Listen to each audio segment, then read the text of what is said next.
And that's how the Muslims conquered Jerusalem. And that's the stuff that's left out of your history books.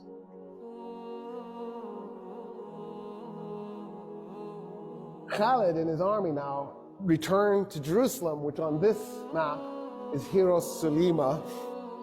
And when they get there, the Romans have largely abandoned it. The Roman military has. But there's enough people manning the walls that you can't get in. So the Arab army is stuck outside, trying to figure out how to get inside so they can capture this holy city.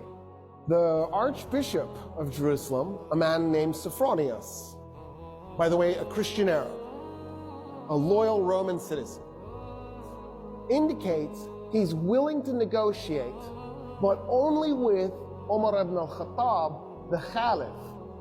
Well, the Caliph is all the way back in Mecca. It'll be weeks before he can be sent for and then return. So they come up with a scheme. And the scheme is, since Khalid is Umar ibn al-Khattab's first cousin, he actually looks like him.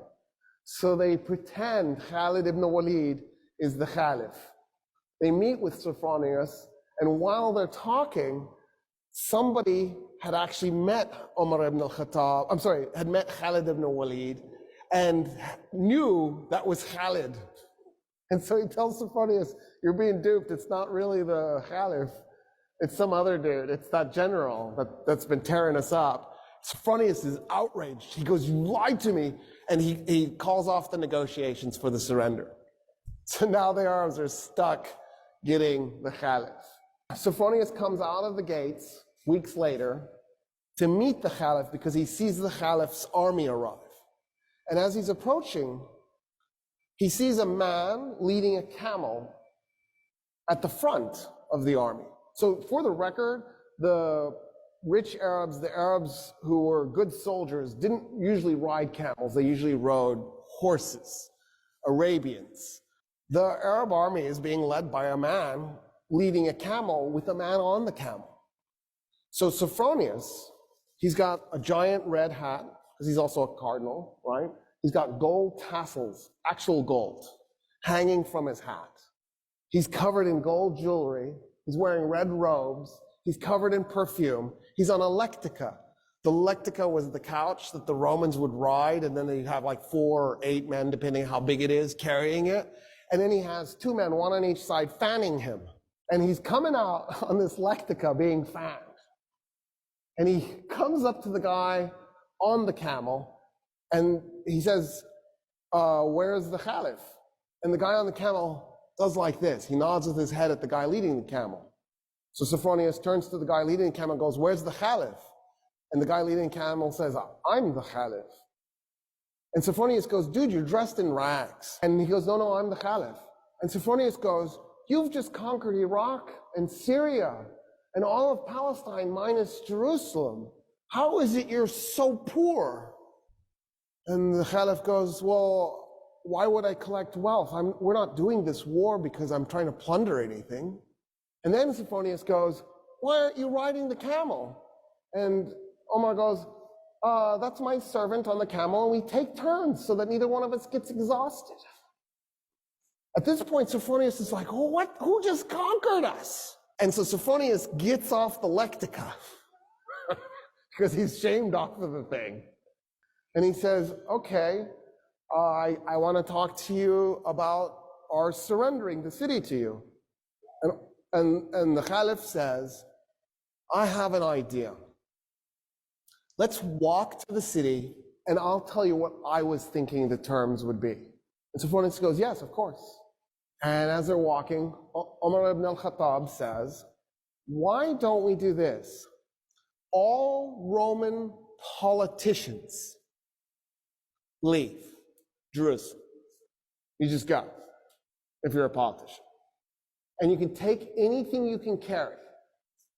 So you can take gold.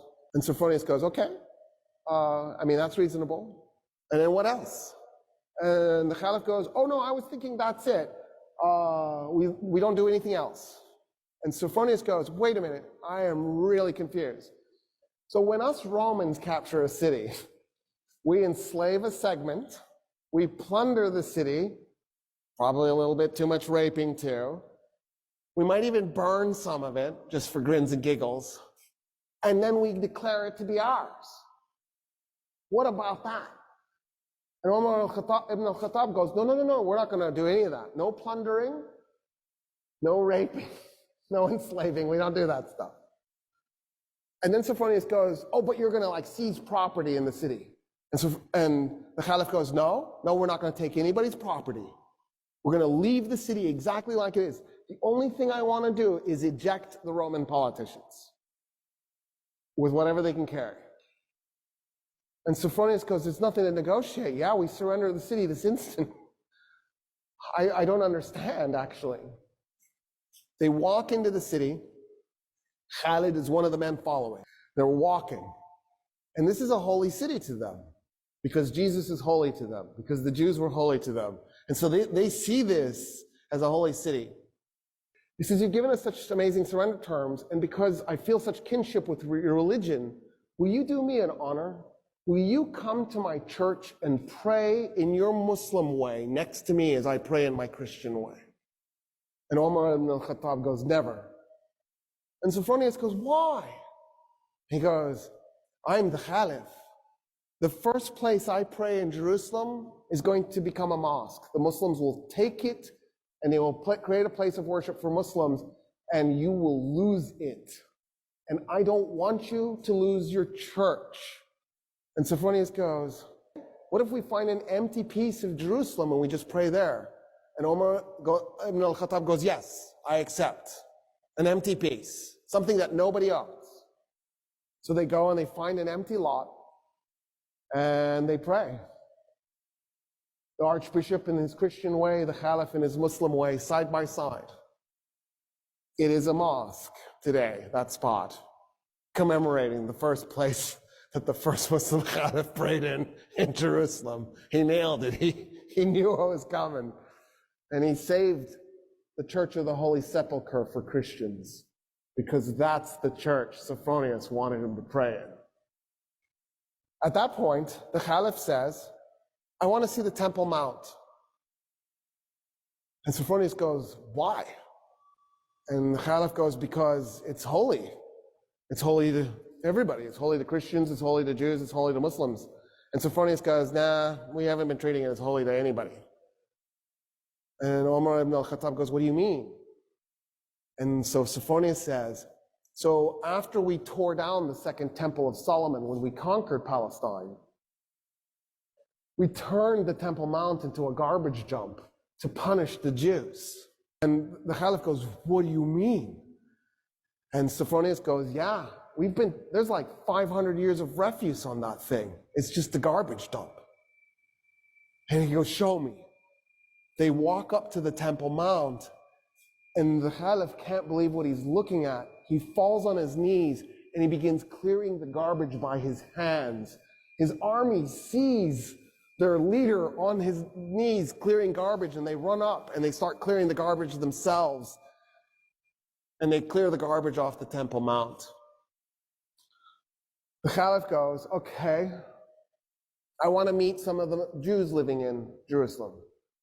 And Sophronius goes, there are no Jews in Jerusalem. And the Caliph goes, what do you mean there's no Jews in Jerusalem? The city is holy to the Jews. How could there be no Jews? And he says, well, us Christians, we pretty much murder them every chance we get. We really hate Jews.